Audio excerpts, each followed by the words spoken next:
అక్క నమస్తే అక్క, ఏం పేరు మీ పేరు? నా పేరు మంజుల. మంజుల గారు ఇప్పుడు మాగంటి గోపీనాథ్ గారు మీ ఎమ్మెల్యే చనిపోయారు కాబట్టి ఉప ఎన్నిక వచ్చింది. సో మేము సర్వే చేస్తున్నాం. ఏంటి మీ అభిప్రాయం ఏంటంటే ఎవరు గెలిచే అవకాశం? మాగంటి గోపీనాథ్ చనిపోయినందుకు చాలా బాధాకరంగా ఉంది. ఉమ్, ఆయన ఉన్నప్పుడు మాకు చాలా చేసేవాడు. ఆయన ఉన్నప్పుడు అవునా? ఇక్కడ ఏదన్నా బతుకమ్మ ఫంక్షన్ గానీ దేనికి గానీ గిఫ్టులు వంచేవాడు. వేరే వాళ్ళు చేసినప్పుడు మాత్రం వాళ్ళు కొంచెమే ఇచ్చిపోయేవారు, కానీ వీటి మొత్తం కంప్లీట్ అయ్యే వరకు అందరికి ఇచ్చేవారు మాగంటి. Okay, okay. వాళ్ళ భార్యనే గెలవాలని అనుకుంటున్నాం మేము. అనుకుంటున్నారా? ఆయన- ఆమెకే ఇచ్చారు బాబు. ఆమెకే ఇచ్చేయాలి, ఆమెనే గెలవాలి. సో మరి గెలిచే అవకాశాలు ఉన్నాయి? ఉన్నాయి, ఆమెకే ఉన్నాయి. చాలా మంది ఆమెకే సపోర్ట్ గా ఉన్నారు. సపోర్ట్గా ఉన్నారు. ఓకే, మీరు ఎటున్నారు మరి? మేము కూడా ఆమెకే ఆమెకే సపోర్ట్ support. చేస్తాం. మరి కాంగ్రెస్ పార్టీ నుంచి వీళ్ళు కూడా ఉన్నారు, ఎవరు మన నవీన్ యాదవ్ ఉన్నారు, బీజేపీ పార్టీ నుంచి కూడా పోటీ చేస్తారు. మరి ఎలా ఉండబోతుంది మరి?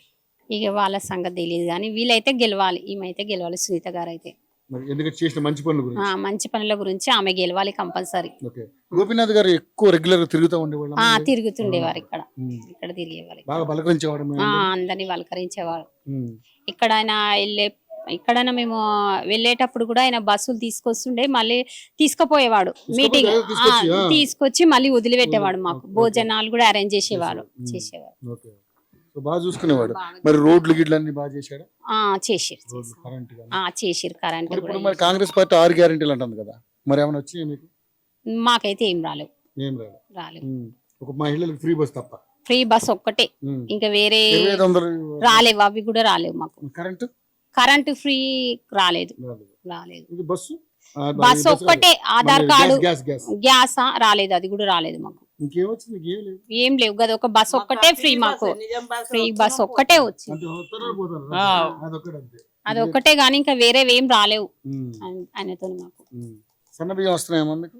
సన్న బియ్యం వస్తున్నాయి, రేషన్ సన్న బియ్యం వస్తున్నాయి. సో మొత్తానికైతే ఈసారి 3 పార్టీలలో బీఆర్ఎస్ కి అవకాశం ఉంది. దానికే ఉంది. సునీత గారే గెలవాలని అనుకుంటున్నాం, భగవంతుని కూడా గెలవాలని కోరుకుంటున్నాం మేము అందరం. ఆమెనే గెలవాలి.